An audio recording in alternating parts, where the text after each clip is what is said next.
What's up, guys? It's ElasticSpyder here, and today I have a Zao replay.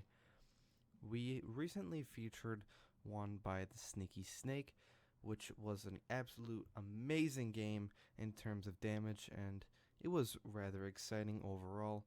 I thought it was a good representation of how the Zao should be played, and this is kind of another replay to build on that. So we were playing Bastion on the Atlantic map, and I am in a division with my buddy Puddin.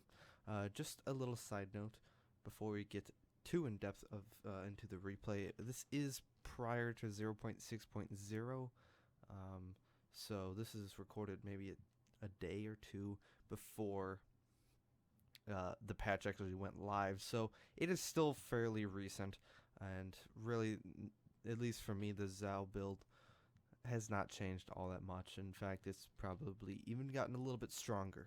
So, well, what am I going to do? I'm going to be trying to help my buddy Puddin out. He's been on a rather good rampage of going into caps and challenging caps and doing all sorts of stuff of that nature. So I'm going to try and support him because he needs all the help he can get. So I'm just going to be kind of sitting outside the cap. I don't want to go too far in because, again, it is a cruiser, the Zao is. So it does take a lot of... It does not take a lot of hits, rather. Sometimes the Zao troll armor can be very trolly, but RNG can also be very trolly as well. Puddin says he's pushing into 2. However, it looks like he's the only one doing so. Everyone else is going away, even the destroyer. So that might be a bad sign. And me, I personally really don't want to go into 2 just for the fact that, again, I'm a cruiser and I'm better suited for longer ranges. Again, I've got a rather long reload of around 13-ish seconds, so that is certainly not ideal. So I'm actually going to end up turning around somewhat soon here. There are torpedoes, and I think I'm going to begin my turn to the left right now, as I am doing. And I'm going to have to say, sorry, Puddin. It was nice knowing you, but I've got to get out of here, man. I'm so sorry. Hopefully he can dodge some torpedoes. Nope, he will take one right on the bow. That is rather unfortunate. Hopefully the smoke can conceal him. Took a little bit of effort getting that one out, but hopefully the smoke will conceal him enough so that he will not take so much damage. So I really haven't shot my guns at all, really. So I apologize for this kind of bland start, but I felt like this was a decent spot to start it at, just because you can kind of see how everyone's set up. They've obviously gone 1, and they've got a destroyer on 2, most likely right next to that surveillance station. So that is giving our team the most trouble, especially Puddin, and our destroyer ends up dying because there is that Lo Yang that I was talking about. I shoot at him just to give him something to worry about, and I land a nice 2,200 damage. Was hoping for a little bit more, but can't have everything that you want in life. Puddin does hit him very, very nicely, and hopefully someone can finish him off, although he does go unspotted. Again, I'm not going to be pushing in there. It's not my strong suit. I try to tell my team to support Puddin, but I end up saying requesting support for myself, which I don't really need the help right now. No one's shooting at me. So, again, I do have this mod installed, but again, that was before the patch went live, 0.6.0, so again, it may or may not be up again. I'm not too sure. It's just more of an aid to me. I usually can tell, but it was definitely more of an aid. and unfortunately Puddin goes down to that low yang that no one else seemed to be shooting at. So Puddin again goes down rather early. Really no fault of his own. He could have maybe uh, stuck outside the cap instead of actually going in, but um, he was trying to do his job the best as possible, trying to get onto, but unfortunately, no one on our team decided to help him, which is pretty typical in random battles. It seems like that is the general story. No one likes to help anyone on cap, and being the aggressive player that Puddin is, like somewhat like myself, that ends up happening quite a lot. So I'm actually gonna let this fire burn, and I was thinking about turning here, but in front of this rock to my right now, but I decide no, it's probably better off there's a curve first. He could one look at me and I'm dead, sinking to the bottom of the ocean with all the octopus and Puddin as well. So I definitely don't want to do that. So I'm just going to take a little bit of a longer way, which is okay. In terms of damage, it's not too good. In terms of helping my team, it's not too good. But for the sake of me staying alive, it is certainly good. And ultimately, that could help my team, which we might have to wait and see till the end of the match and see if that actually does pay off. So I do actually burn that curve first down all the way and pull a tactical Notzer, but it looks like I will be free if I can get my damn boat unstuck. I've gotten stuck so many times on these freaking rocks, it's ridiculous. But unfortunately, though, for us, and I do stress this a lot, as a lot of people do, especially when playing with Puddin, he does stress this a shit ton, because it is true and it is very, very important. When playing Bastion, you need to get on the caps as soon as possible, and you need to cap the caps as soon as possible, because the sooner you cap the caps, the sooner the fort can start shooting and doing a lot of damage, as I kill some villagers on that nice little island here. But I mean, because you can see the Yamato, I think he's just getting destroyed by this fort. So it is really, really punishing,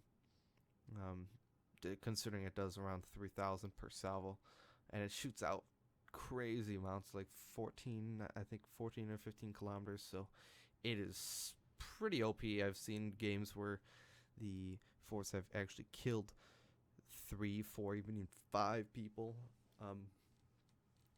in the game. So that's honestly ridiculous. So, and once a team has the fort, and once the team has a cap, and the fort starts shooting, it is almost impossible to get it back. Just for the fact that, again, the forts, they take a lot of beating, and they also dish out a lot of damage. Again, 14-kilometer range. And the surveillance station seems like a pretty big help as well, from time to time. I'm hitting M really quickly. I'm double tapping it, trying to see if I can't shoot and lob some shells over and hit that Kutuzov. But again, the island is actually in the way, so I'm going to end up shooting at the Yamato, try and burn his damage control, but landing one shell, that's not going to do it for me. North Carolina did not take a torpedo, kind of hoping so, but hopefully I can. Again, I set 2 fires, so that should mean he is burning his damage control. We are down on ships. It looks like they have 4 enemy ships that have been sunk, and then we have 6, so we're down by 2, which is, again, rather unfortunate. They've also got the cap advantage and over 300 point advantage too, so we have to do something rather quickly. Most of their battleships are almost all full health, so I'm gonna have to do a lot of work, because I really haven't done all that much for my team this match. I've done some damage, but the damage has not been done to the enemies that mattered most. The Kerr first kills the North Carolina. Thank God he was showing broadside. He probably deserved it. Need to kill the Sabuki so my Yagumo buddy can actually get in there and start doing some work on these battleships. Land a nice 6k salvo with a fire, and then I notice Yamato's looking at me. This is never a good sign when you see Yamato looking at me and looking at you, and I actually get Wither there, and the Yugumo's torps actually destroy him, so that is awesome. And I give him a nice little thank you in the chat. Again, another bit of a risk. I know this Yamato just shot probably 10-15 seconds ago, and I am taking a risk, but I am confident in my Zao troll armor that at least maybe I can bounce one or slow down enough to throw him off, which I actually end up doing, and it looks like he only got 2 overpens, and the next few actually hit the island in front of me. So again, that was a bit of a risk. Sometimes I really don't like to take those, but considering the circumstances, I kind of need to, because my team is we're still up fighting an uphill battle, and then our New Orleans gets taken out. Our only radar on our team gets taken out, so that's not good at all. Good news though is their destroyer is sailing away from Bravo, which is always a good sign.